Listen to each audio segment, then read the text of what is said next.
action. Right. On my radio show, I always introduce myself. I will say my colonized name is, Clayton Earl Duncan, and we all the natives that call themselves Pomo, we all got last names that belong to European people. Brown, Duncan, uh, Taylor, just all these names that, the native people carry around today. And a lot of those people were, murderers, pedophiles, and we still got these names. And what I've seen too is like when the Indians are like partying or something, they say, well, I'm a Duncan, and I'll fight for that name. It's not even our name, Right. but see, this was all indoctrinated. And this is what I found out. I want to be 75 here in a few months, and what I found out about just my life, I'm talking about my life, nobody else's, how I got indoctrinated to be this American Indian, this Native American, this American, and you got to be proud to be an American and all this, bullshit. I'm not proud to be an American.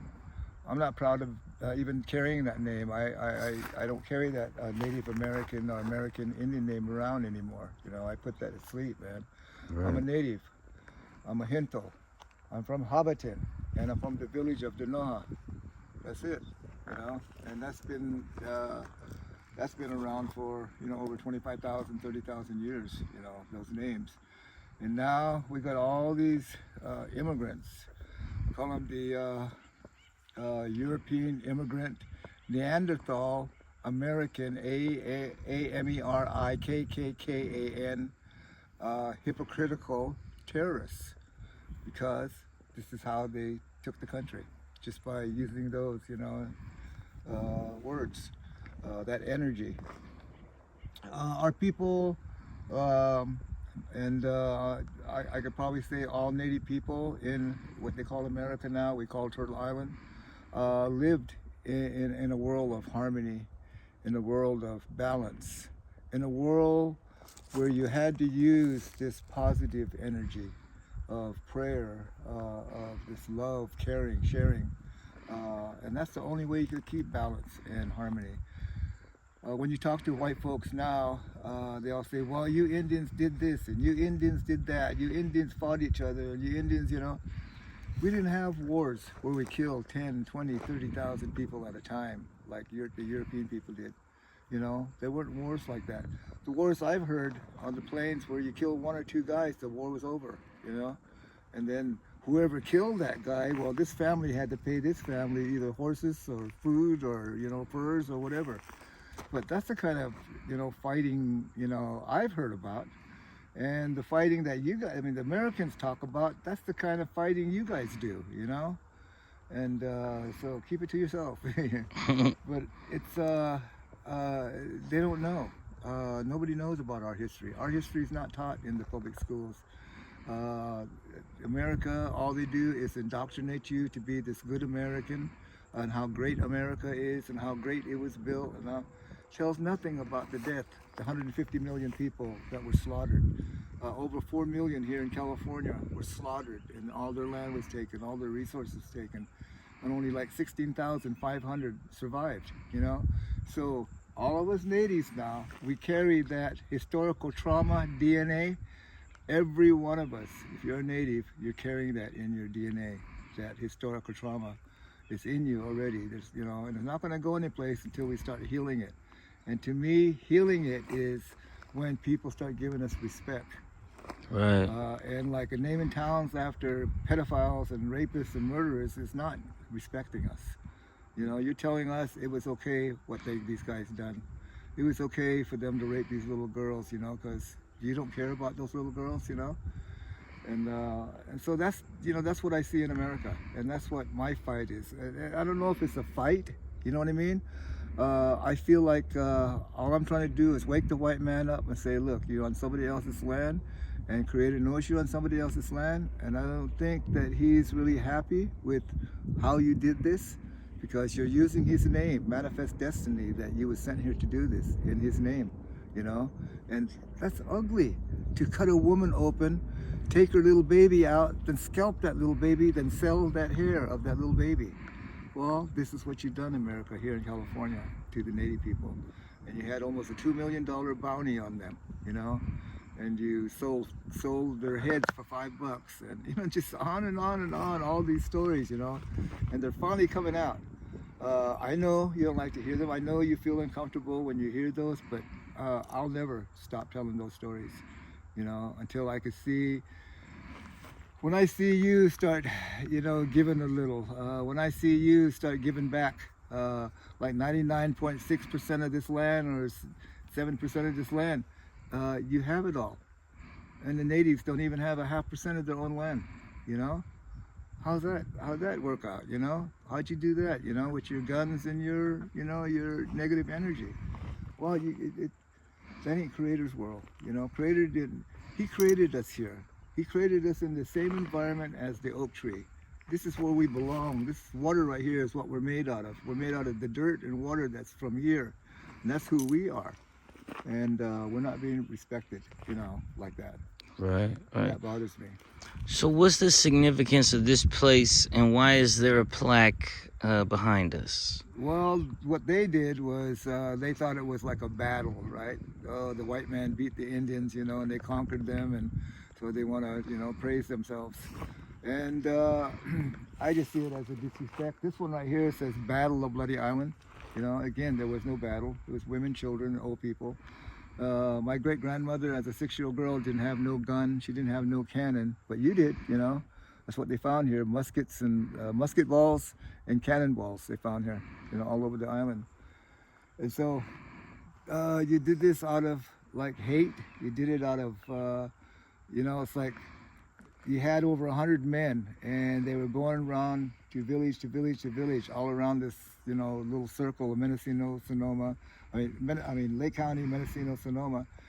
And not only were you killing innocent people for 2 pedophiles, you were also looking for this land, looking at the land that you wanted. And you was picking out the land. Oh, I want, when I come back, this is over, I want this land right here. And you guys got it, you know? You just took the land, you know, without paying nobody or anything, you know. And we've been here for over 20, 30,000 years, and you just took it. How can that happen? You know, it's not right. It's wrong. And that's the message I'm going to keep on putting out there on the radio, and that's the message I'm telling my kids. I got a little girl here when she's 5 years old, and I keep telling her she's going to be a lawyer, and she's going to sue for California back, you know. I think Maine did that. The Indians over there sued for Maine back, I think it was, and they got 10% of Maine back. Oklahoma got half of Oklahoma back, you know. And so we got to get those suits in here. We got to get these stories out, you know. We're human beings. You tried to exterminate us, but you know, didn't do a good job, because we're still here. And again, we did 25 years of ceremony to forgive you. Now what you going to do about that, you know? Right, right. So, who is Lucy Moore of the Lucy Moore Foundation? Okay, Lucy Moore, her native name was Na Sequoia. That means quail top. And her father was Chief White Plume. Okay, we didn't carry last names, you know. She was just probably from the White Plume family. And her father was a bear doctor, and her native name was Na Sequoia. Okay, when she got older and started getting the influence of the white people and stuff, I guess she took that name, Lucy. And my great-grandfather, he was from the Lucerne area where we're at today. Well, that village right there was called the Chicom village. And she got with him anyway, his name is, and he took that last name Moore, you know. And so again, we're carrying all these white men names around, you know, and so Moore is one of them. So that's how she became Lucy Moore. And but it's your grandmother. That's my great-grandmother. She was a 6-year-old girl that survived her. Her mother was probably in her 20s, you know. And the father, Chief White Plume, he was with the other guys in up mountain hunting when this happened. So these villages on this side, on this northwest side, there's about 7 villages. Well, they're the ones kind of stuck together, came here together, went hunting together, went, you know. Right. But they go from the Lucerne all the way to Blue Lakes over there where on Highway 20 there. Wow. So during the battle, she was present and she hid out. Yeah, she hid under there was like, this was tules all around this island, tules, all these tules, and so she was hiding underneath the tules, and they reamed out these tule reeds, and she was breathing through the tule reed, you know, and her mother were underwater while all this killing was going on. And she goes, after they stopped, when she heard the noise stop, and they finally came up, and she goes, there's just all around, there was nobody alive, you know, everybody was dead, you know, and just blood all around the water and stuff, you know, and these soldiers were going back over this way, I guess. Yeah, she said, so they went north. They went up there in the mountains, and they stayed up there for about a month, she said, hiding, and until they found some native people, and then they went with them, and they finally got back to her husband, my great-great-grandfather.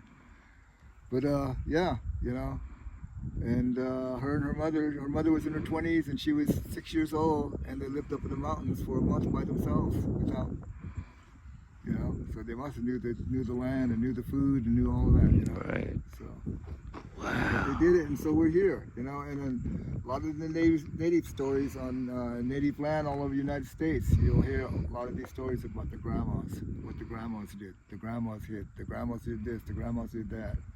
You know, so if it wasn't for our women, you know, maybe none of us would have been here, you know, so. Wow. But, So this is where it happened. Sorry, what were you going to say? Yeah, well, now we got a civilization that thinks patriarchal, you know, and we were matriarchal, and now they think patriarchal, but all their culture and their way of living is completely opposite of the way we did it. Right. There's this destruction, take, you know, destruct, contaminate, pollute, and they call that stuff great. You know? Right. It's silly. Wow.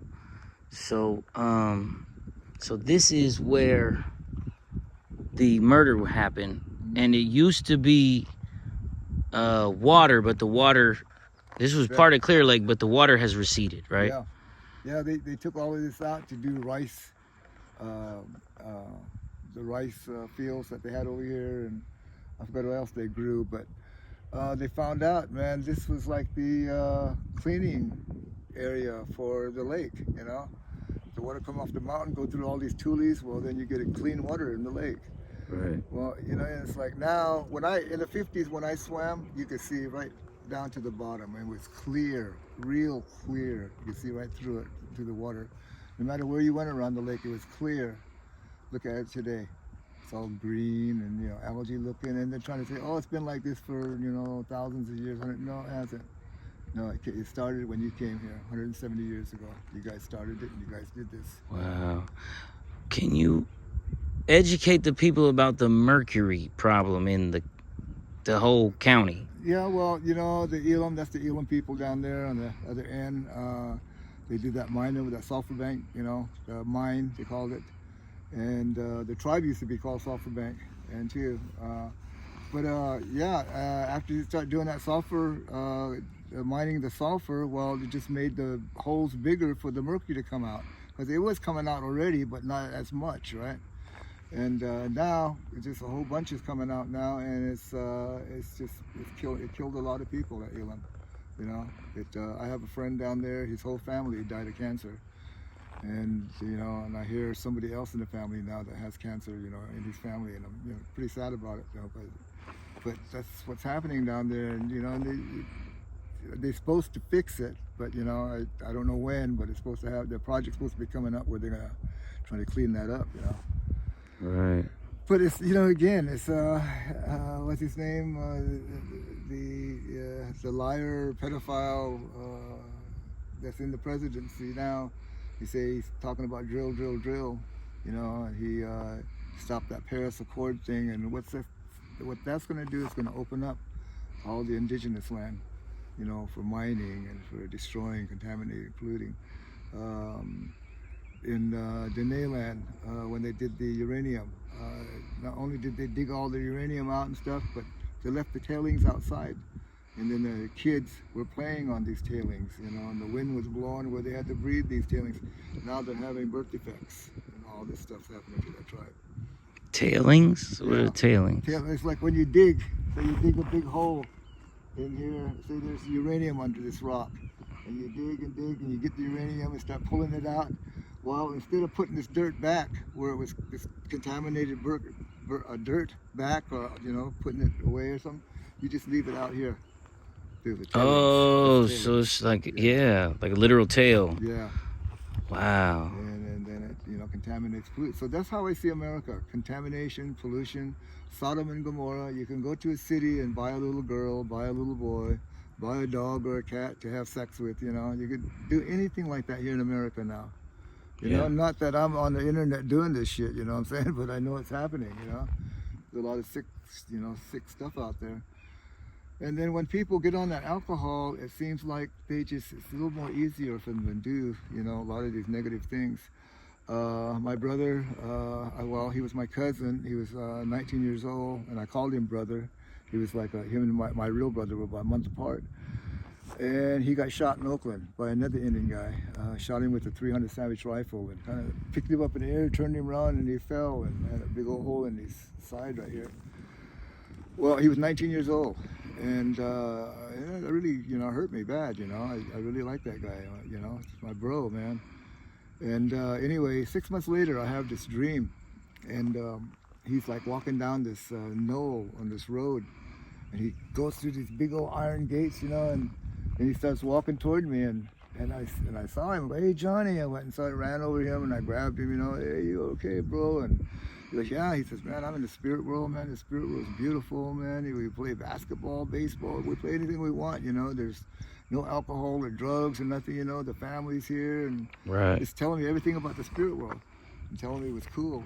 And anyway, and I was standing there listening, and I was holding him. I could feel his body in my, in my arms. I could feel his body, in my dream. And then I asked him, well, who's this guy? I said, who'd you bring with you? He goes, that's your brother Daryl. My brother Daryl died when he was 1.5 years, and I was 3 years old. And he's the same size I am, long hair. And I grabbed him, and I just start crying, holding him, and he goes, don't cry, bro, man. He goes, everything's cool here, man. Just like Johnny said, he goes, we're here with the family, and everything's cool, there's no, it's all positive energy, He goes, you can go back if you want. He goes, you need to go back with us. I said, I can? He goes, yeah. I said, oh, man, all right. So I hugged around them like this, and they hugged around my waist, and oh no, I had them around the waist, they had me around the neck, and then I started walking with them back over this knoll.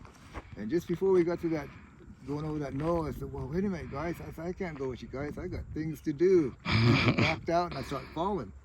And when I woke up, I was like soaking wet with like sweat, So the medicine man told me, your spirit traveled, and you got to see your bro and all that stuff, So, and the same thing happened to me with my mom, She, told me don't feel scared about changing worlds. It's not, there's nothing frightful about it, The spirit world's beautiful, So I'm not too, really scared about dying or getting killed or anything like that. It's just, I want to wake our kids up. Right. Come on, you guys all got purpose, you guys got something to do, and it's not being the best drunk or the best alcoholic or the best, drug addict, or you got purpose, man, and it's to help people. So. Right. And so the event tonight, what's going down tonight?